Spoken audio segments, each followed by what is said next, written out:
Hai anak-anak, apa kabarnya? Semoga dalam keadaan sehat. Kita akan mempelajari tentang reaksi eksoterm dan reaksi endoterm. Sebelum kita masuk ke materi yang tersebut, kita akan simak pertama kali penjelasan terkait sistem dan lingkungan. Mari kita simak. Sistem dan lingkungan.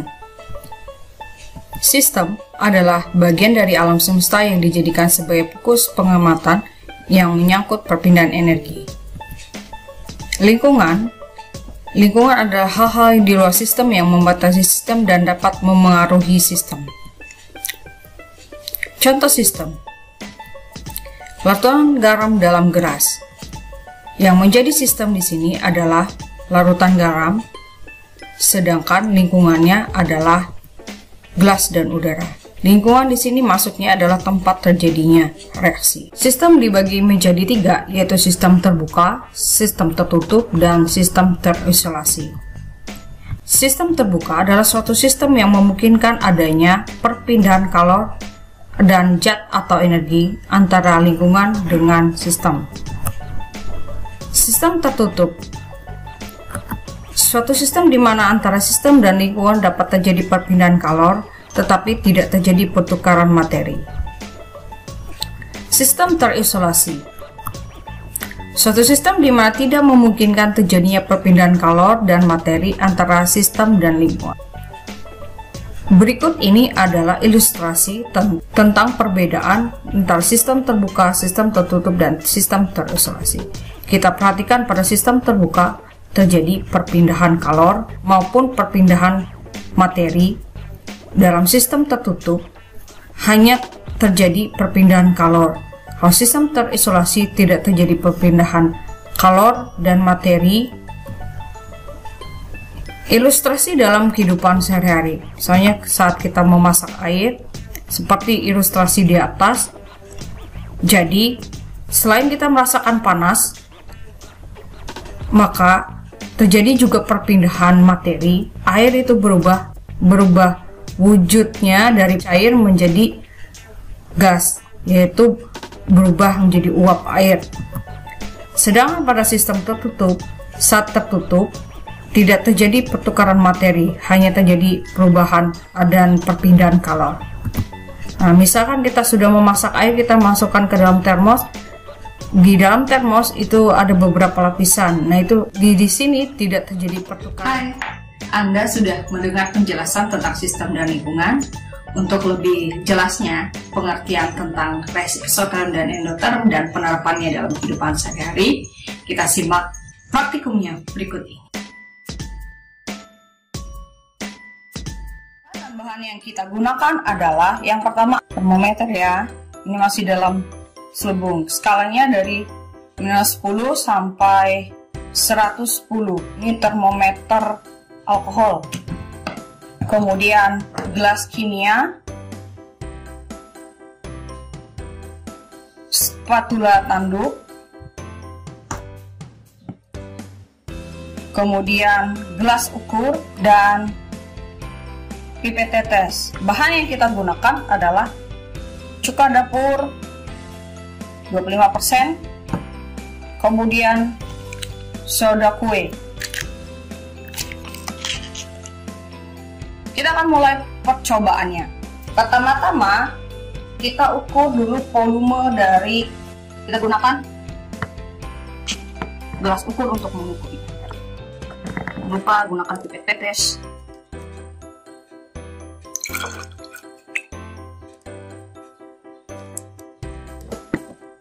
Ini sudah 10 ml. Kita tuangkan ke gelas kimia. Kemudian kita ukur suhu dari larutan cuka sebelum direaksikan dengan soda kue tadi.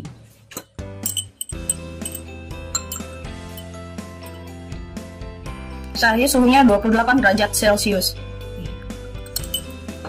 Kemudian kita tambahkan satu spatula penuh ya, karena kita tidak menggunakan timbangan. Anak-anak dapat melakukan percobaan di rumah menggunakan bahan alat yang berada di rumah. Jadi dalam pembelajaran daring ini bisa dimanfaatkan jika siswa melakukan percobaan di rumah. Ini lumayan aman. satu spatula kita lihat reaksi yang terjadi, kemudian itu kita ukur suhunya, gitu ya. Oke, kan suhunya ini masih terjadi reaksi,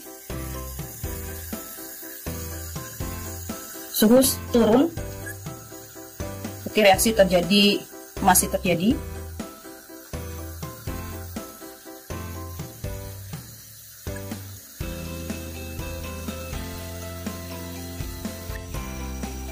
Suhu dari reaksi ini adalah 20 derajat Celcius. Nah, ini 20 derajat Celcius.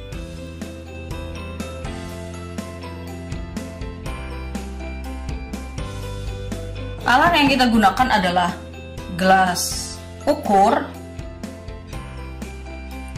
kemudian gelas kimia. Kalau misalnya tidak ada gelas kimia, bisa diganti dengan gelas plastik seperti ini. Mudah untuk dilakukan di rumah.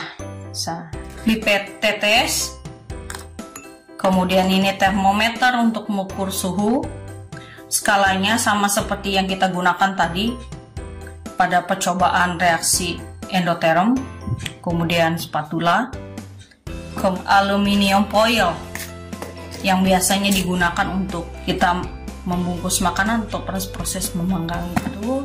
Ini sudah dipotong-potong seperti ini. Kemudian ini ada cairan pembersih Pixa mengandung HCl 17%.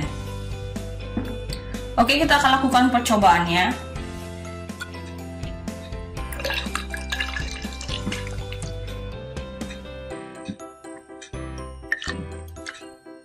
Ini sudah 20 ml, kita tuangkan ke gelas kimia. Kemudian kita ukur suhunya sebelum kita lakukan reaksi. Kita ukur menggunakan termometer. Suhunya 28 derajat Celcius sama seperti yang tadi. Kemudian kita reaksikan, kita masukkan aluminium foil, ini mengandung aluminium ya. Yang masukkan ke gelas kimia, kita perhatikan reaksi yang terjadi. Mulai bereaksi, nanti kita akan ukur suhunya karena reaksi berjalan cukup lambat. Sudah mulai bereaksi, kita ukur suhunya karena sudah mulai terjadinya reaksi. Ada produk di situ, ada gelembung-gelembung gas putih. Suhu mulai naik, sekarang suhunya di 29 derajat Celcius. Reaksi juga masih berlangsung dan ini muncul gelembung gas yang banyak, suhu juga semakin naik. Ini dibuktikan dengan produk yang dihasilkan lebih banyak, yaitu berupa gelembung gas itu. Gelembung gas itu adalah gelembung gas hidrogen. Nah, gelembung gasnya yang dihasilkan semakin banyak, suhunya semakin naik, suhunya mencapai 40 derajat Celcius. Oke, kita akan membahas tentang hasil percobaan. Pada percobaan pertama merupakan reaksi endotherm dengan persamaan reaksi berikut ini. Asam asetat yang terkandung dalam cuka dapur direaksikan dengan soda kue yang mengandung natrium bikarbonat akan menghasilkan natrium asetat dan karbon dioksida serta air. Pada reaksi tersebut, sebelum terjadinya reaksi, suhu dari larutan cuka itu 28 derajat Celcius. Suhu setelah reaksi setelah pencampuran antara soda kue dengan cuka dapur tadi adalah 20 derajat Celcius. Ini menunjukkan terjadi penurunan suhu, yang artinya suhu awal lebih besar dibandingkan suhu akhir, dan ini merupakan ciri-ciri dari reaksi endotherm. Jadi, dapat disimpulkan, reaksi endotherm adalah reaksi yang membutuhkan atau menyerap kalor. Berarti terjadi perpindahan kalor dari lingkungan ke sistem. Dalam hal ini, sistem menyerap kalor untuk terjadinya suatu reaksi. Yang dimaksud di sini adalah suatu reaksi kimia.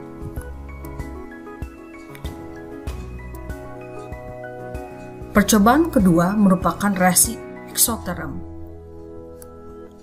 Reaksi antara aluminium dan cairan pembersih yang mengandung asam klorida 17% akan menghasilkan produk aluminium klorida, dan gas hidrogen.